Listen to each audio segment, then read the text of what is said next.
Muy bien, hermanos. Como he dicho, retomamos el estudio de esta carta, que es una carta apasionante, como toda la palabra del Señor. Cuando nos sumergimos en ella, cuánta riqueza, cuánta bendición, cuánta enseñanza podemos encontrar. Y antes de entrar en el texto, hermanos, yo quiero que podamos quiero recordar el contexto, porque siempre es muy importante a la hora de estudiar la palabra considerar el contexto, qué está ocurriendo, a quién está dirigida, cuál es la situación, qué está tratando, para que de esa manera podamos extraer aplicaciones válidas a nuestra vida, en nuestro contexto, en la situación en la cual nos encontramos. Y hermanos, esta carta a los hebreos es una especie de exhortación que el escritor está haciendo a judíos, a cristianos judíos que habían creído en Jesús como el Mesías, que habían recibido a Jesús como su Salvador personal, pero que por alguna razón estaban siendo presionados y estaban considerando volver atrás, volver al judaísmo, abandonar su fe en Jesús para volver al judaísmo, dejar a Jesús para volver al antiguo pacto. Y el escritor de Hebreos, a lo largo de toda esta carta, está mostrándoles la superioridad de Cristo, la superioridad del nuevo pacto que Jesús nos vino a traer. Y toda la carta, como hemos venido viendo durante todos estos meses, trata de esto. Jesús es mayor, Jesús es superior. Jesús es superior a los profetas, Jesús es superior a los ángeles, Jesús es superior a Moisés, es superior a Josué. En Jesús tenemos un mayor y superior reposo que en el sábado. Jesús es un mayor sumo sacerdote, es un mejor sumo sacerdote y es un mejor sacrificio. Y en este capítulo 10 que estamos terminando en el día de hoy, dice, ¿por qué es un mejor sacrificio? Dice el versículo 4 de este capítulo 10, porque la sangre de toros y de machos cabríos no puede quitar los pecados. Pero Cristo, versículo 12, habiendo ofrecido una vez y para siempre un solo sacrificio por los pecados, se ha sentado a la diestra de Dios. Ya está todo hecho, ya no hay nada más que hacer. ¿Por qué? Versículo 14. Porque con una sola ofrenda hizo perfectos para siempre a los santificados. Así que, dice el versículo 19, sabiendo esto, y aquí el autor comienza a hacer una exhortación, una aplicación de todo lo que ha venido diciendo. A lo largo de esta carta, el escritor hace eso. Intercala enseñanza con aplicación. Porque no se trata solamente de saber, sino de aplicar. No se trata de tener cabezas gordas llenas de conocimiento, sino de ser sabios. Aplicar ese conocimiento a nuestra vida. Sabiendo esto, dice, así que, teniendo libertad para entrar al lugar santísimo y teniendo un gran sumo sacerdote sobre la casa de Dios, sobre la iglesia, nos insta a hacer 3 cosas. Número 1, acerquémonos a Dios. Dice, con corazón sincero y plena certidumbre de fe. Mantengamos firme, sin fluctuar, la profesión de nuestra esperanza. Y en tercer lugar dice, considerémonos unos a otros. ¿Para qué? Para estimularnos al amor y a las buenas obras, no dejando de congregarnos como algunos tienen por costumbre, sino exhortándonos y tanto más cuando vemos que aquel día se acerca. Y llegamos a este versículo 26 del capítulo 10 que hemos leído, y a partir de aquí, lo que hace el autor, encontramos una seria advertencia. Dice versículo 26, porque si pecáramos, y el autor está escribiendo, el escritor escribe en primera persona del plural, se incluye a él. Dice, si pecáremos voluntariamente después de haber recibido el conocimiento de la verdad, dice, ya no queda más sacrificio por los pecados. El escritor de Hebreos está hablando aquí de pecado voluntario. Y hermanos, la mayoría de los pecados no son por error ni por desconocimiento. La mayoría de los pecados en cierta manera son pecados voluntarios. Pero el autor de Hebreos está hablando aquí de un pecado voluntario que si lo cometemos ya no queda más sacrificio por el pecado. Los sacrificios se ofrecían para el perdón de los pecados. Pero si no hay más sacrificio, eso significa que no hay más perdón. No hay perdón de pecado.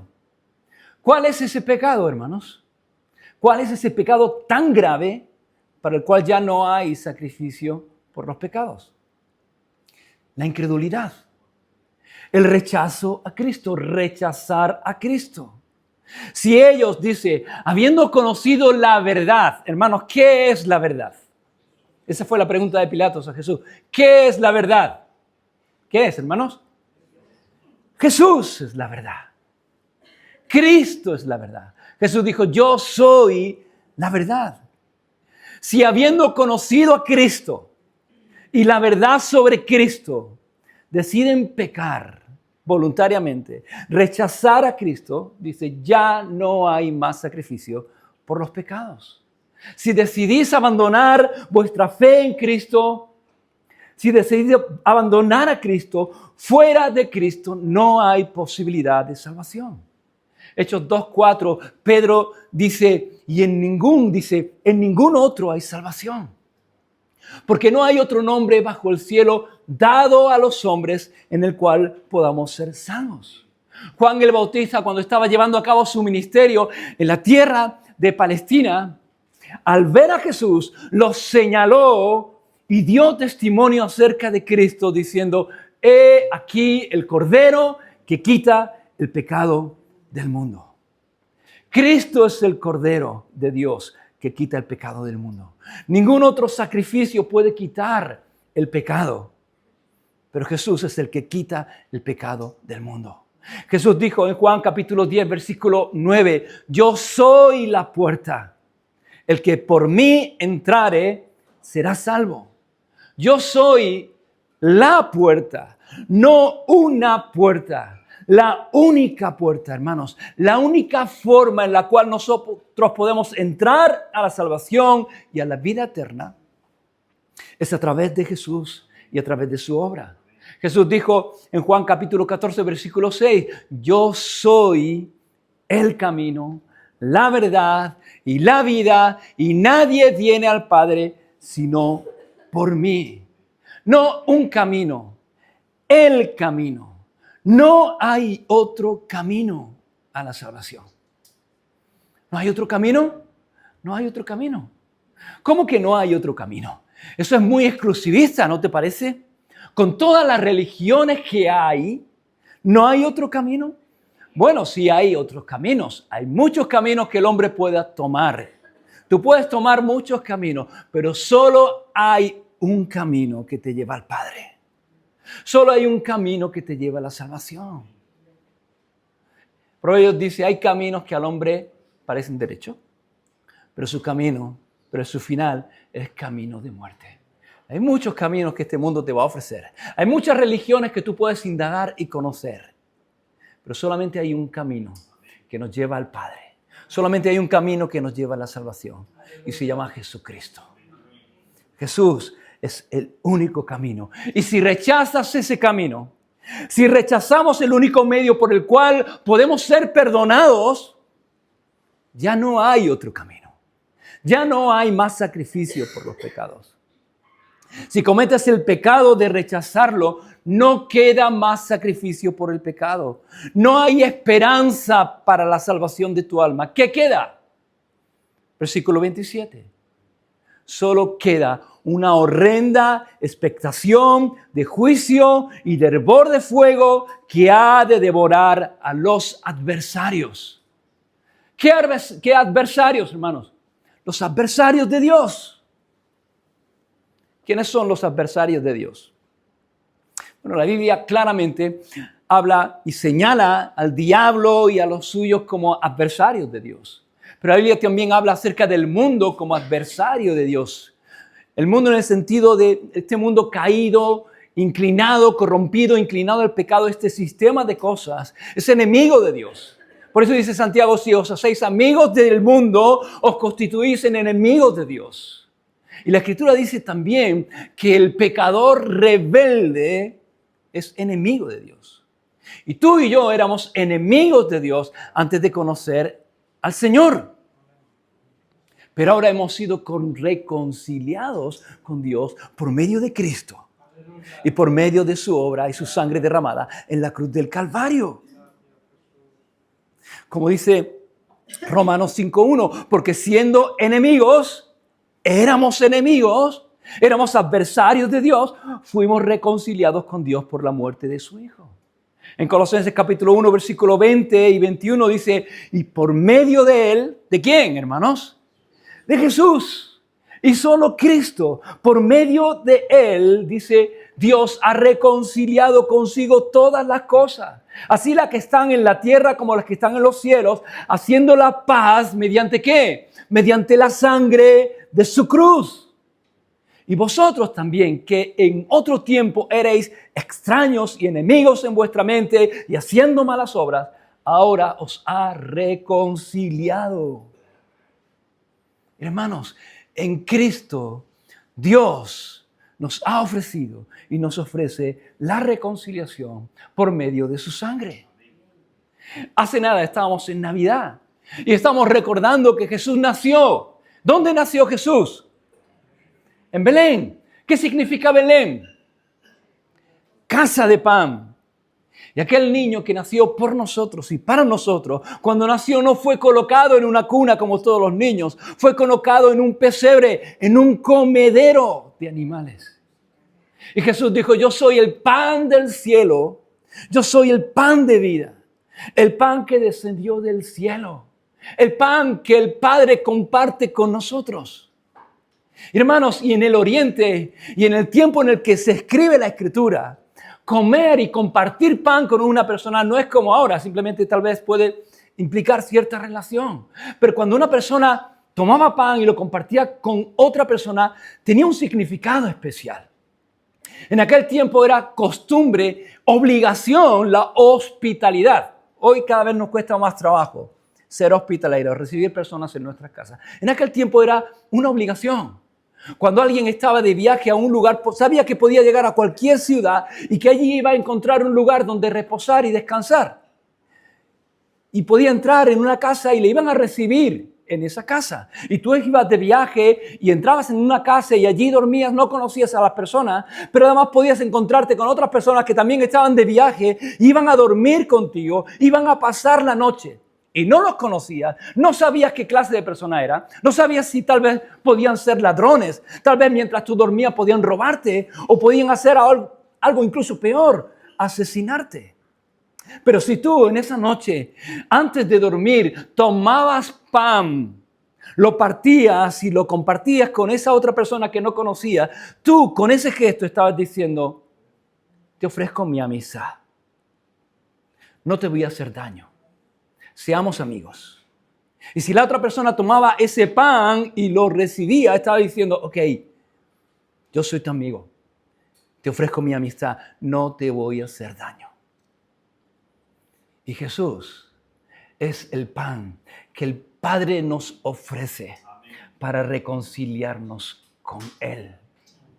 Jesús es la oferta de amistad de parte de Dios para con el hombre. Y a través de Él, Él nos ha ofrecido la reconciliación y la amistad con Él. Versículo 28-29 dice, el que viola la ley de Moisés por el testimonio de 2 o 3 testigos muere irremisiblemente.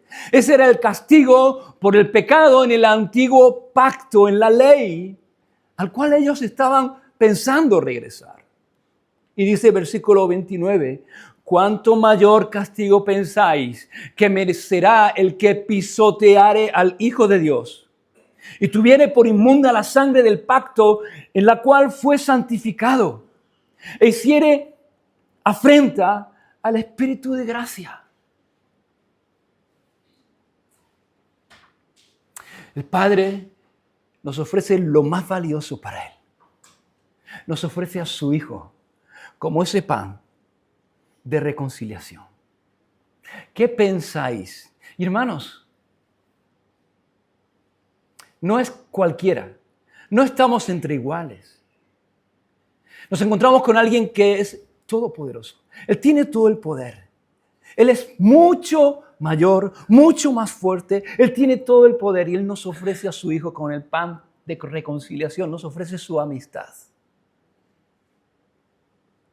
Y nosotros tomamos ese pan y lo rechazamos.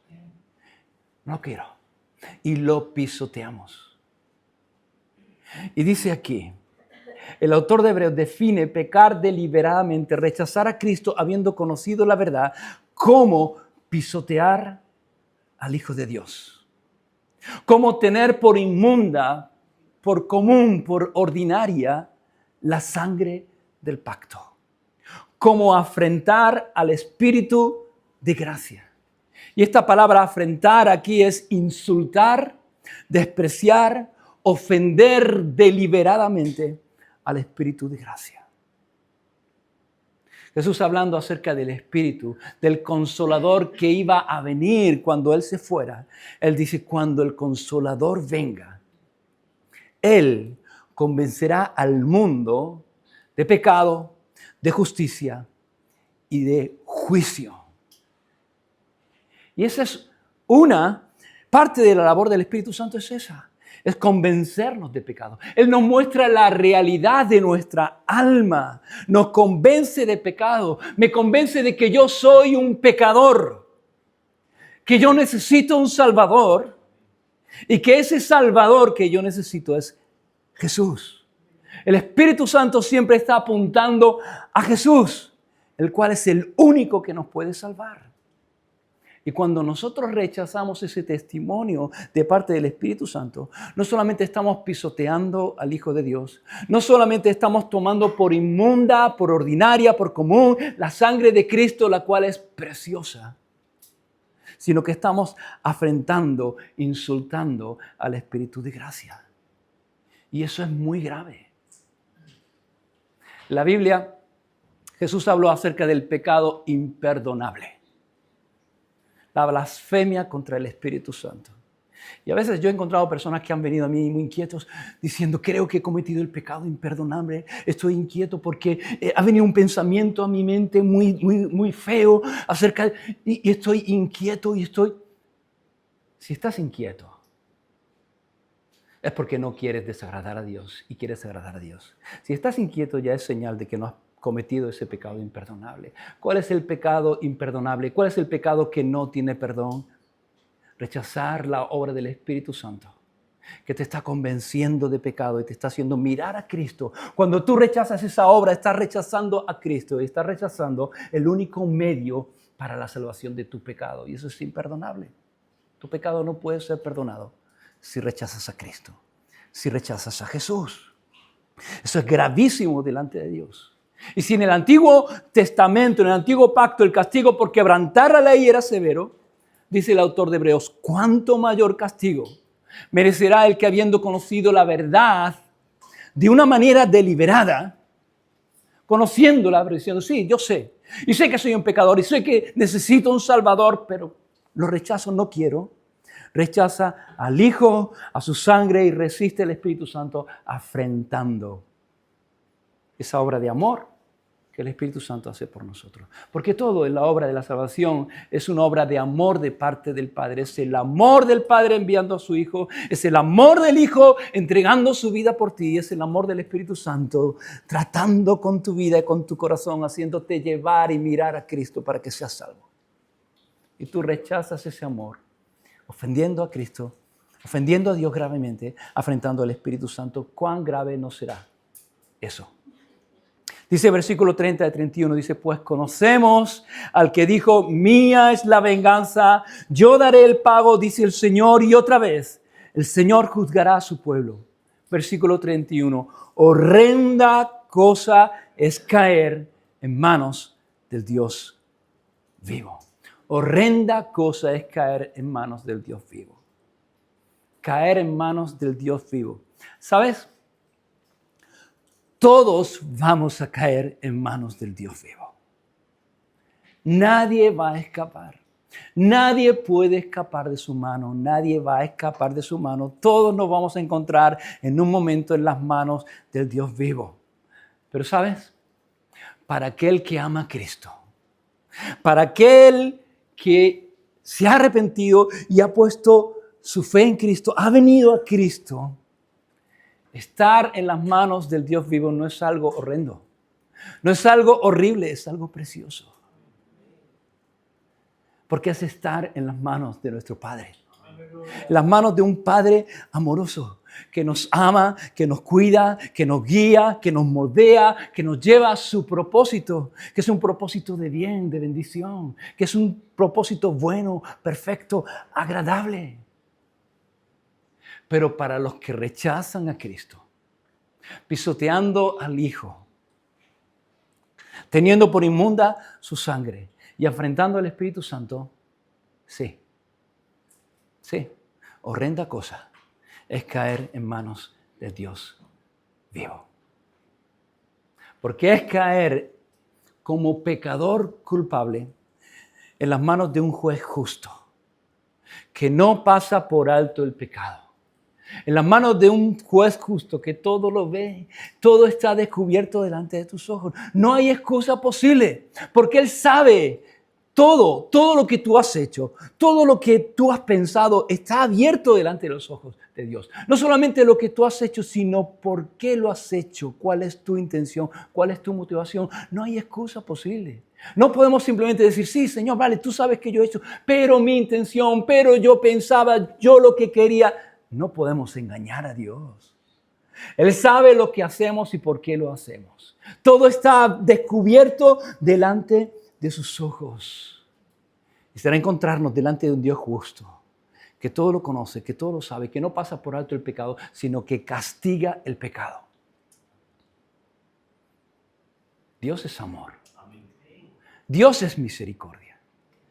Pero Dios es santo. Y Dios es justo. Y no deja de castigar el pecado. Y castiga el pecado. No hay pecado que no haya sido castigado ni vaya a ser castigado. Dios castiga el pecado. O lo castiga en Cristo, o lo castiga en ti. La pregunta es, ¿qué prefieres? Porque Jesús viene y te dice, yo he cargado tu pecado. Yo he pagado el precio de tu maldad. Recibe esta gracia. Recibe este perdón. Para que tú no tengas que pagar. Para que tú no tengas que presentarte delante de un juez, sino de un padre. Y puedes, ahí está el ofrecimiento. Puedes presentarte delante de Dios como un padre. Pero si tú lo rechazas, si tú rechazas su sangre, la tienes por inmunda, rechazas su obra en la cruz, tu pecado no va a dejar de ser juzgado. Va a ser juzgado en ti. Y horrenda cosa es caer en manos del Dios vivo. Versículo 32 dice, pero traed a la memoria los días pasados, en los cuales después de haber sido iluminados, sostuvisteis gran combate de padecimientos. Recordad, está hablando a cristianos. Ellos habían sido iluminados. Habían creído en Cristo y dice que lucharon. Sostuvieron gran combate de padecimientos. Padecieron por la causa de Cristo. Estos hombres sabían lo que era padecer, lo que era sufrir, padecer por el nombre de Jesús. Dice el versículo 33, por una parte, ciertamente habéis padecido sufriendo vituperios y tribulaciones y fuisteis hechos espectáculo. Y por otra llegasteis a ser compañeros de los que estaban en una situación semejante. Hermanos, la vida del cristiano no es fácil. Muchas veces no es fácil. Pero ¿sabes? Jesús nos dijo que no era fácil. Jesús no nos dijo que iba a ser sencillo. Jesús nos dijo que la vida del creyente no es un camino que tú estás transitando en un espacio ancho. No es un camino ancho y fácil de andar. Es un camino estrecho. Pero es un camino estrecho que merece la pena transitar porque es el camino que nos lleva al Padre, a la salvación. Y no es fácil, hermanos. Y cuando sufrimos y padecemos menosprecio y rechazo y en muchos lugares incluso sufrimiento, cárceles y muerte. Cuando sufrimos por Cristo, por un lado, el sufrimiento nos identifica con Él, con Jesús. Jesús dijo en Juan 15:18, si el mundo os aborrece, sabed que a mí me ha aborrecido primero. Y el sufrimiento por nuestra fe nos identifica con Cristo. Jesús dijo, en el mundo tendréis aflicción. Él no nos engañó. Él no nos vendió. Él no era un predicador de la prosperidad. Él no nos vendió una vida sin conflictos, sin problemas, sin dificultades. Él dijo, si queréis seguirme vais a tener problemas, vais a tener dificultades, pero merece la pena. En el mundo tendréis aflicción, pero confiad. Yo he vencido al mundo. Así que el sufrimiento por causa de nuestra fe, en primer lugar nos identifica con Cristo, con Él. Porque ser suyo implica muchas veces sufrir por causa de su nombre.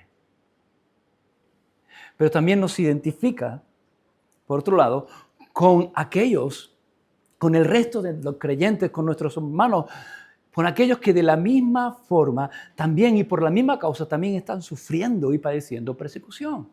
Y Pablo, el autor de Hebreos dice, traed, pensad, recordad. Dice, y ellos mostraron compañerismo con los creyentes que estaban en una situación semejante. Versículo 34 dice, porque de los presos también os compadecisteis y el despojo de vuestros bienes sufristeis. ¿Cómo? Con gozo. A pesar del sufrimiento, a pesar del rechazo, a pesar de ser despojados de sus bienes que tal vez ellos pudieron adquirir con mucho trabajo y esfuerzo, dice que todo esto lo soportaron.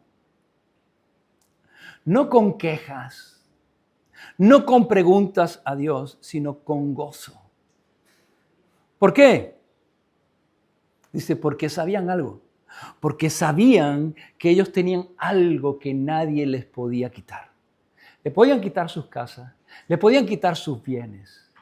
Incluso le podían dañar, pero había algo que no les podían quitar. Sabían que tenían una mejor y perdurable herencia. ¿Dónde?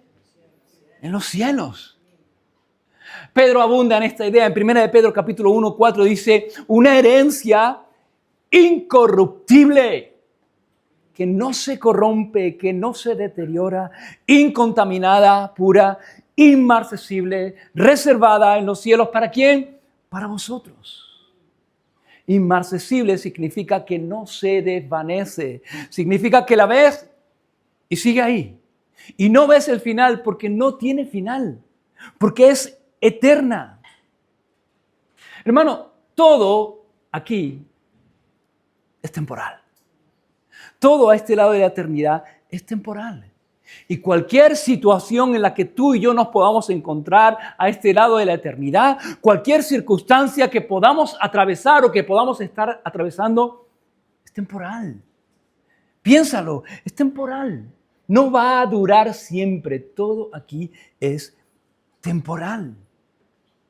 Jesús dijo en Juan capítulo 14 a sus discípulos, en la noche en cual iba a ser entregado, dice, no se turbe vuestro corazón, no estéis turbados. Jesús sabe que vamos a padecer persecución, que vamos a sufrir.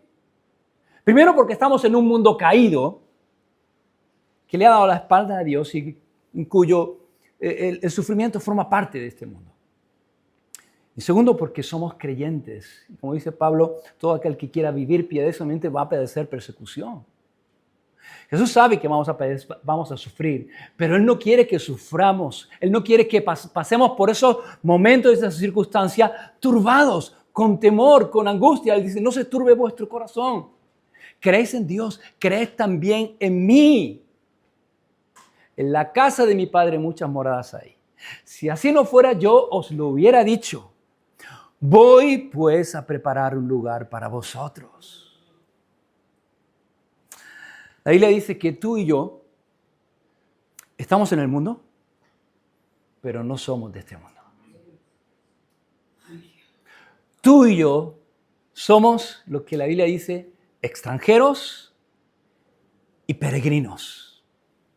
Un extranjero es alguien que está fuera de su hogar, Y tú y yo aquí estamos fuera de nuestro hogar. Porque ¿cuál es nuestro hogar? ¿Cuál es tu hogar? La casa del Padre, donde el Señor está preparando y ha preparado un lugar para ti y para mí. Ese es nuestro hogar, la casa del Padre.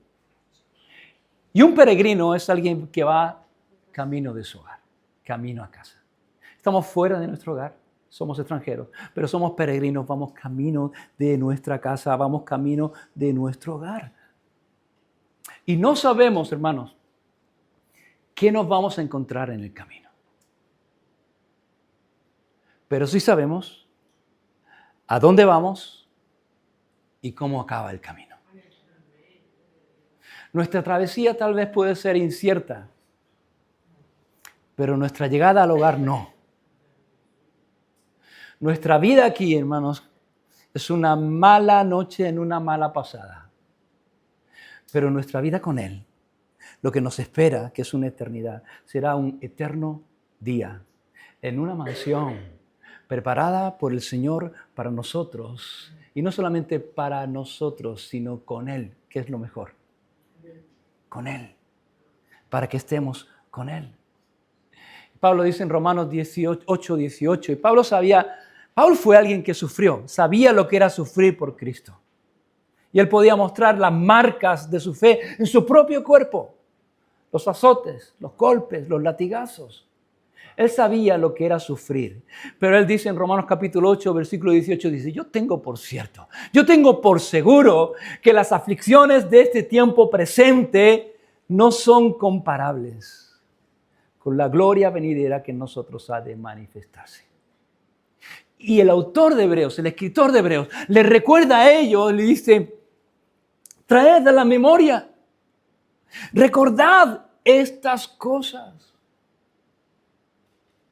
Ellos sabían eso, sabían que había una herencia perdurable, eterna para ellos. Y por eso, en otros momentos, ellos habían padecido esa persecución, esas injurias, esas tribulaciones, ese despojo de sus bienes. Lo habían experimentado con gozo en su corazón. Y el escritor de Dios dice, traed a la memoria, recordad eso. Hermanos, podemos vivir con esperanza y con gozo en medio de las dificultades y las tribulaciones de este mundo, si nuestra mirada y nuestro pensamiento está en el lugar correcto, en Dios, en el cual creemos que tiene el control, que está sentado en su trono, y en nuestro hogar, que todo esto es pasajero. Todo esto dura nada, hermanos, es un suspiro, es como una neblina que aparece en la mañana y al mediodía ya ha desaparecido. Así es la vida, así dice la Biblia que es la vida en este mundo. Pero nuestra estancia con Él es eterna. Dice el versículo 35, no perdáis pues vuestra confianza. No perdáis. Esta palabra no perdáis es un término que se usaba frecuentemente en el ámbito militar. Los soldados cuando iban a la guerra, cuando iban a una batalla, por supuesto, ¿cómo iban? Iban con sus armas, iban con su espada, iban con su escudo. Y perder era dejar de luchar. Perder era abandonar su armamento. Perder era abandonar la espada, abandonar el escudo. El autor de Hebreos dice, no perdáis. ¿Qué es la espada, hermanos? En el ámbito espiritual. La palabra. No perdáis la palabra, no os olvidéis. Agárrate a la palabra, agárrate a las promesas de Cristo. Agárrate ahí, no perdáis el escudo. ¿Qué es el escudo, hermanos? El escudo es la fe. Y estos hombres tenían la tentación de perder, de abandonar su fe en Cristo. Ya no voy a confiar en Jesús. Voy a poner mi confianza en otras cosas. Voy a poner mi confianza en mí mismo. Tenían esa tentación de dejar de luchar por el Evangelio. Y tal vez tú aquí, en esta mañana, te encuentres en ese punto. En el punto en el que estás cansado de luchar.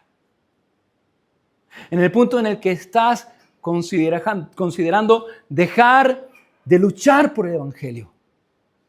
de abandonar la fe, porque parece que a veces la vida sería mejor. La vida sería más fácil si no fuese cristiano. Pero Dios en su palabra dice, no perdáis pues vuestra confianza. ¿Cuál era su confianza? Su confianza era Cristo. Cristo y su obra. No dejéis de confiar en Cristo. No perdáis vuestra fe. ¿Por qué? Porque tiene grande galardón. Hermanos, ¿cuál es el galardón de nuestra fe? ¿Cuál es el resultado de nuestra fe? Pedro lo dice claramente. Primera de Pedro capítulo 1 versículo 9 dice, obteniendo el fin de vuestra fe, que es la salvación de vuestras almas. Ese es el fin de nuestra fe. El fin de nuestra fe en Cristo no es tener una vida mejor en este mundo. No es que las cosas nos vayan mejor, no es que no tengamos problemas, no es que tengamos un mejor coche, una mejor casa. Ese no es el fin de nuestra fe. El fin de nuestra fe es la salvación de nuestra alma.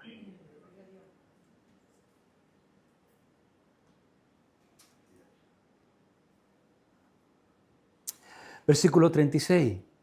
Porque os es necesaria, ¿el qué? La paciencia. Y esta palabra paciencia en el original es la palabra hipomonei, que literalmente es resistir, aguantar, perseverar.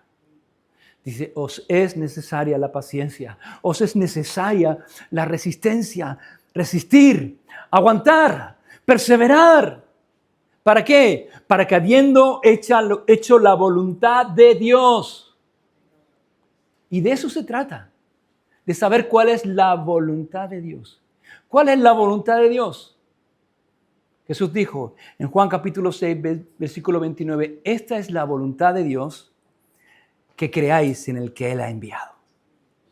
Esa es la voluntad de Dios. La voluntad de Dios es que tú creas en Cristo, que tú creas en Jesús, para que haciendo eso y perseverando en eso y persistiendo en ello, dice versículo 36, que obtengáis la promesa.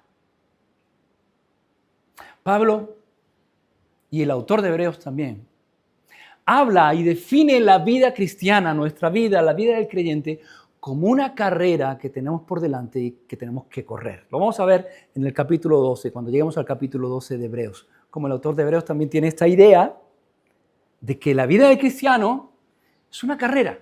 Es una carrera que tenemos por delante y que tenemos que correr con paciencia, con resistencia, perseverando, porque no es una carrera de 100 metros, sino es una carrera larga, es un maratón. Una carrera que tenemos que correr, hermanos. Y no se trata solamente de empezar bien. Tenemos que empezar bien. Tenemos que poner el fundamento. ¿Y el fundamento qué es? No son mis obras, no son mis méritos, no es mi esfuerzo, no es cumplir con una serie de ritos. El fundamento es Cristo. El fundamento es la cruz. El fundamento es la gracia de Dios. Pero no se trata solamente de empezar bien. Se trata de correr bien, hermanos.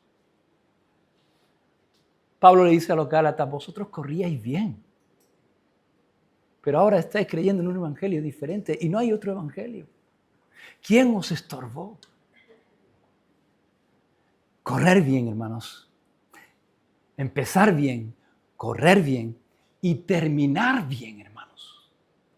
Terminar bien. Persistir, perseverar en nuestra fe. ¿Hasta cuándo? Hasta el final. Hasta el final. Dice el versículo 37, porque aún un poquito, y el que ha de venir, vendrá y no tardará.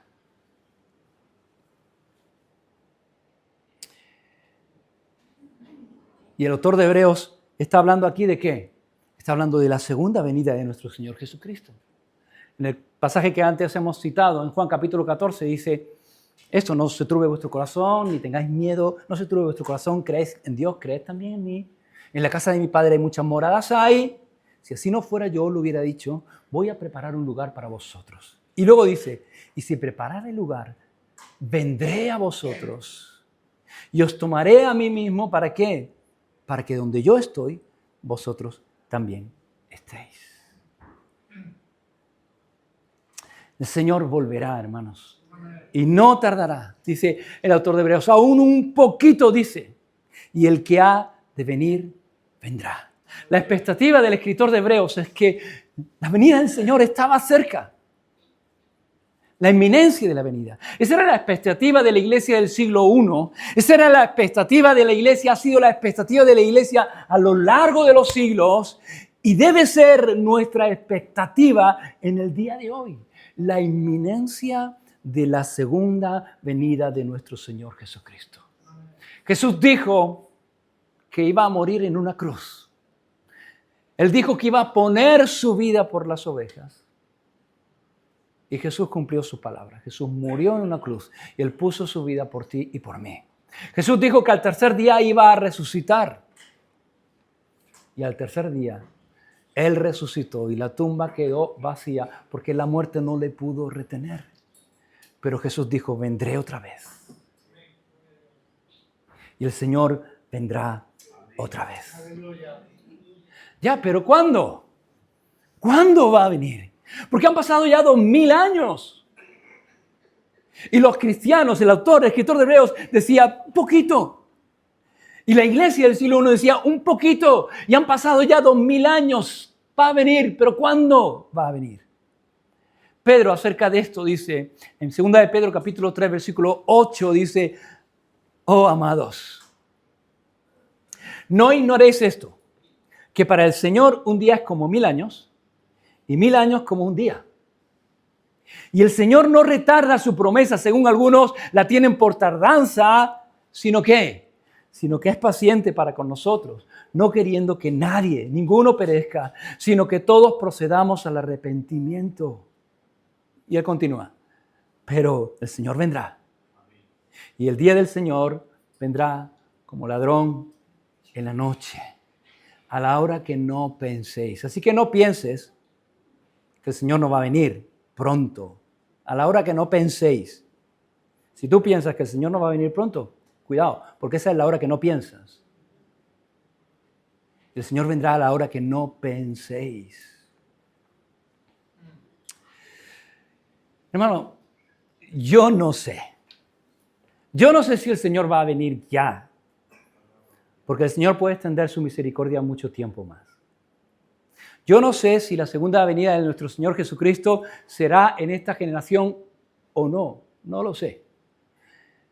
Hay un hombre que es el hombre más inteligente del mundo. Últimamente estaba leyendo este artículo.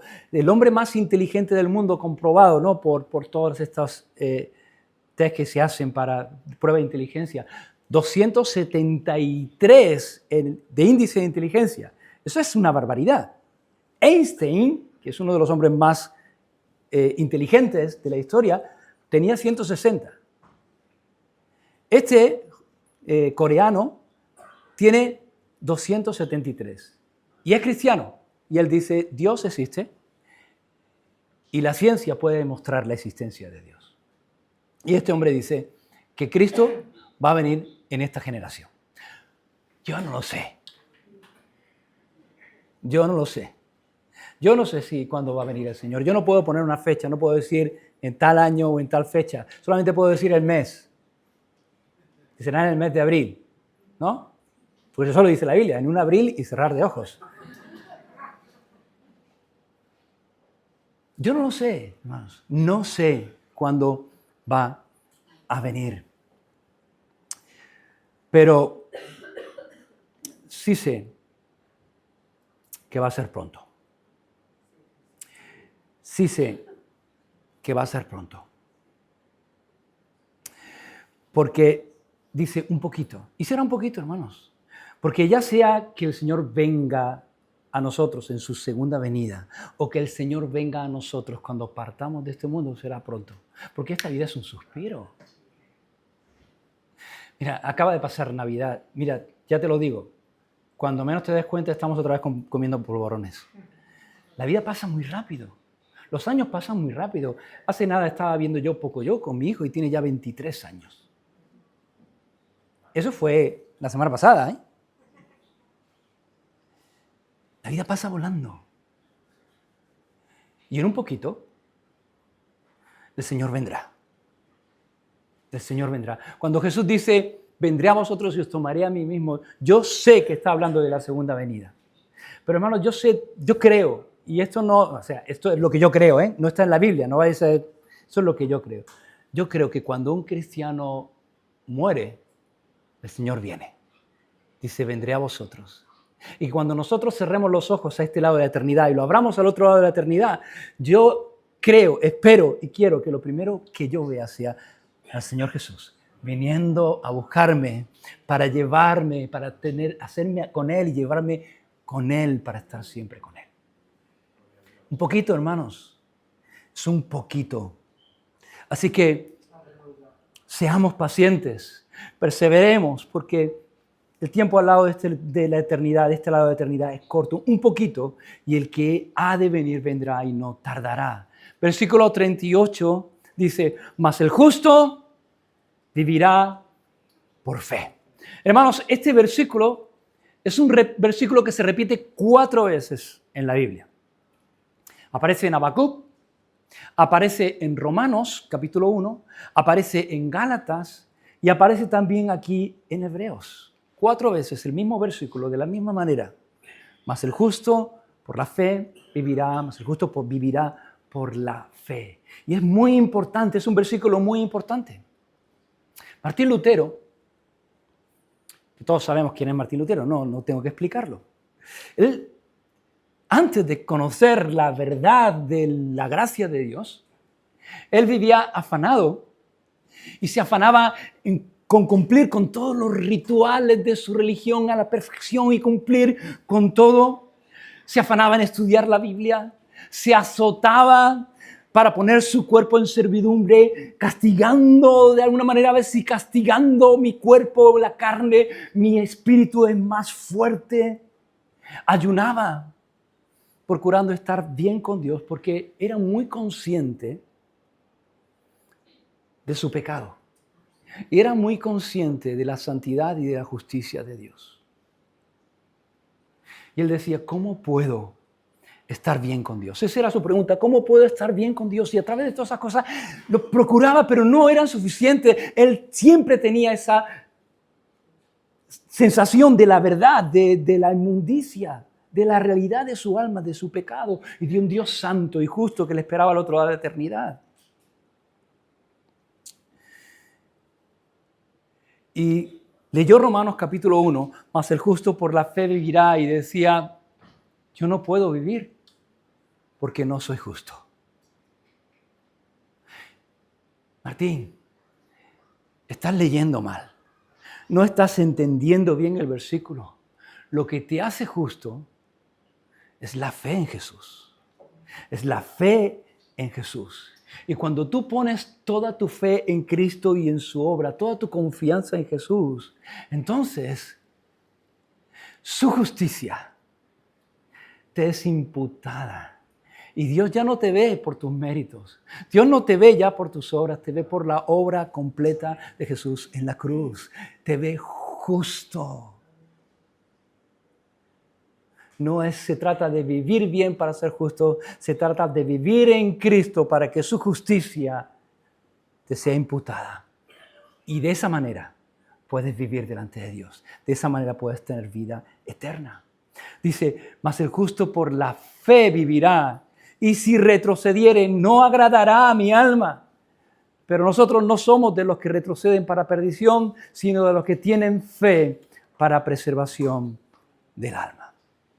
Y hermanos, en estos versículos aparece 2 veces esta palabra, retroceder.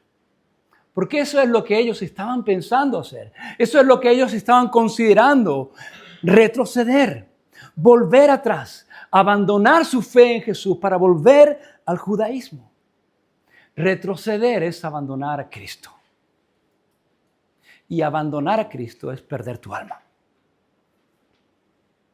Dice, no somos de los que retroceden para perdición, sino para preservación del alma. Abandonar a Cristo es perder tu alma. Y Jesús dijo en Mateo capítulo 16, versículo 26, ¿de qué aprovechará al hombre si ganare todo el mundo y perdiera su alma? ¿De qué te sirve? ¿De qué nos sirve? ¿De qué te sirve todo lo que tengas, todo lo que consigas, todo lo que podamos conseguir, todo lo que este mundo te ofrece, si al final pierdes tu alma? ¿De qué te sirve? Y aunque consigas todo el mundo y todo lo que este mundo pueda ofrecerte, ¿de qué te sirve? No seas necio. No seas como aquel, no hagas granero grande. Cuida tu alma. No seas necio. Es que seguir a Jesús implica perder cosas, sacrificar cosas, renunciar a cosas que otros tienen y que parecen disfrutar. No seas necio. No seas necio. Puedes tener todo el mundo, pero si no tienes a Dios no tienes nada. Puedes no tener dónde caerte muerto, pero si tienes a Dios lo tienes todo. No seas necio. Esa era la mentalidad de Jim Elliot. No sé cuántos conocéis, habéis oído hablar de Jim Elliot. Un joven de 20 y tantos años, con todo por delante.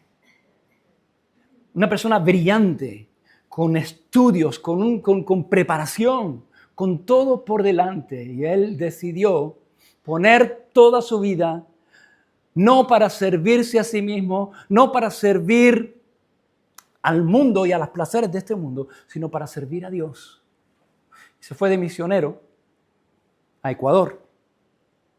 Y allí él, predicando el Evangelio, finalmente murió como mártir. Pero ¿sabes lo que decía este muchacho? Este muchacho tenía una frase, tenía un lema que decía, no es necio el que entrega lo que no puede retener para ganar lo que no puede perder. No seas necio. ¿De qué te sirve ganar todo el mundo si pierdes tu alma? ¿De qué te sirve tener y conseguir eso que estás deseando en tu corazón, que es engañoso más que todas las cosas? Y por lo cual tal vez te estás afanando y continuamente todo tu pensamiento, todo tu esfuerzo, todo tu tiempo está en conseguir eso que tu corazón anhela y que es engañoso. ¿De qué te sirve si al final pierdes tu alma? No seas necio. No seamos necios. Nosotros no somos de los que retroceden, ¿para qué? Para perdición, sino de los que tienen fe, ¿para qué? Para preservación de alma, para preservar su alma. Es una cuestión de perder o de ganar tu alma. Es una cuestión de salvación y de condenación, y no hay cuestión más importante, y es una cuestión de fe. Y dice, nosotros somos de los que tenemos fe. Y estoy terminando, hermanos. ¿Tienes fe? ¿Tienes fe?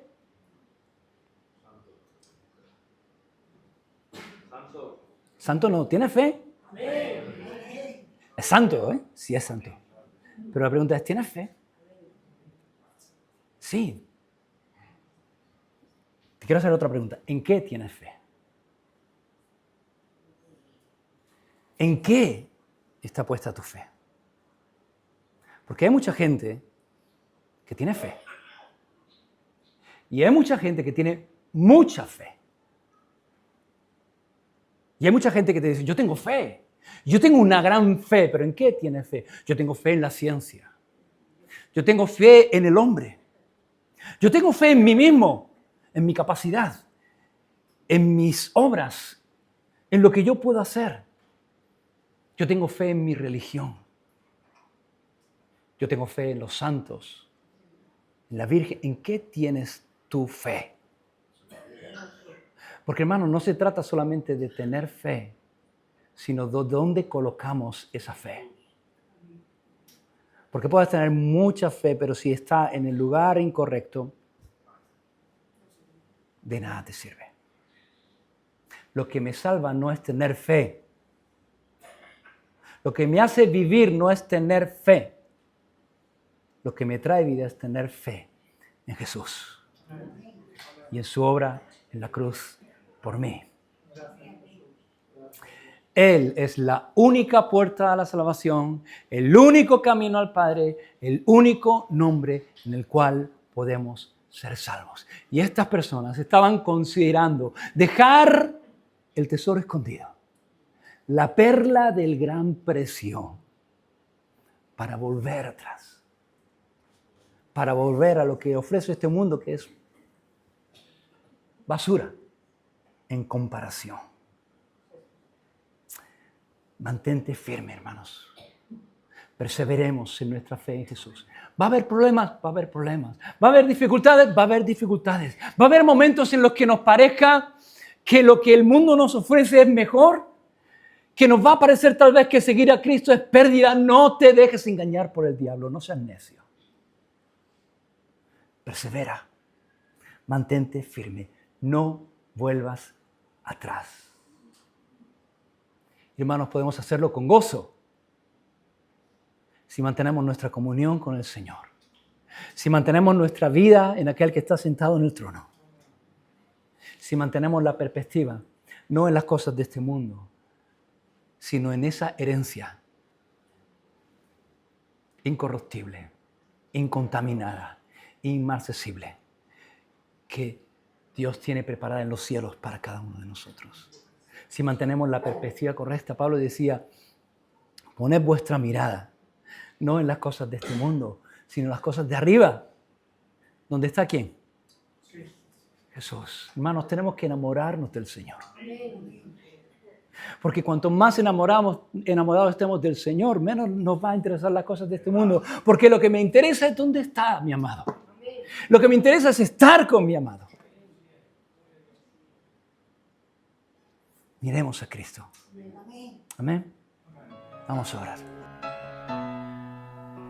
Una misma visión para un nuevo siglo, una generación que levanta a Cristo y se une en oración, clamando por España. Nuestras posesiones, nuestros corazones pertenecen al Señor de señores, no importa el precio, salva nuestra España. Las barcas y las redes listas hoy están.